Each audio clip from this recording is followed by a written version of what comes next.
সম্মানিত দর্শক শ্রোতা, আমি দাঁড়িয়ে আছি এখন কুলুঞ্জ ইউনিয়নের শালিরগাঁওয়ের সামনে। একটা ছোট্ট কর্মকাণ্ড চলছে এখানে। আমাদের কৃষক ভাইয়েরা ধান রোপণ করতেছেন।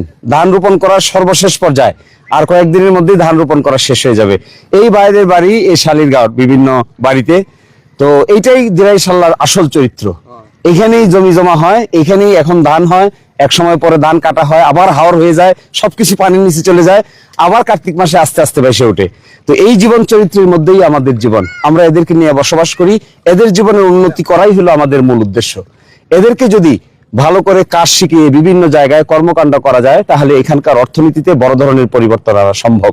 দেখুন কত কষ্ট করে সনাতনী কায়দায় তারা কৃষি কাজ করে। তো তাদেরকে আমি আমার অন্তঃস্থল থেকে ধন্যবাদ জানাই। তারা আমাদেরকে দেখে উচ্ছ্বাস প্রকাশ করেছেন, আবেগ প্রকাশ করেছেন। আমি মনে করি এই দিরাই এবং সাল্লার এই হাওর অঞ্চলের মধ্যে যদি পরিবর্তন আনতে হয়, তাহলে এখানে শিল্প ইন্ডাস্ট্রি গড়ে তুলতে হবে। এদের হাতে কাজ তুলে দিতে হবে। বাড়িতে বসে যেন তারা কাজ পায় এর ব্যবস্থা করে দিতে হবে। বছরে বড় একটা অংশ তাদের কোনো কাজ থাকে না।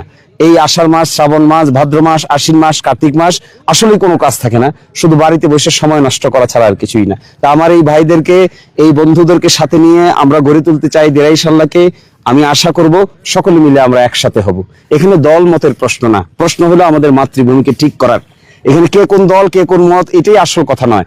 আসল কথা হলো সকল মিলে আমরা যদি এটাকে ঠিক করতে পারি, তাহলে এর সুবিধা নারী পাবে, পুরুষ পাবে, কৃষক পাবে, সকলেই পাবে। তা আমি আমার এই ভাইদেরকে আজকে উদ্দেশ্য করে এতটুকু বলে যাব যে চলেন আমরা সবাই একমত হই, একসাথে হই, তারপরে গড়ে তুলি আমাদের নতুন মাতৃভূমি।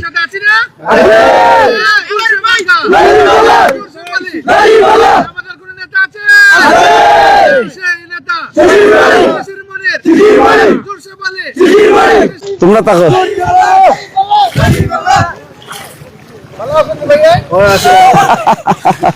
কি কষ্ট আল্লাহ রে। বাড়ি কই তোমরা?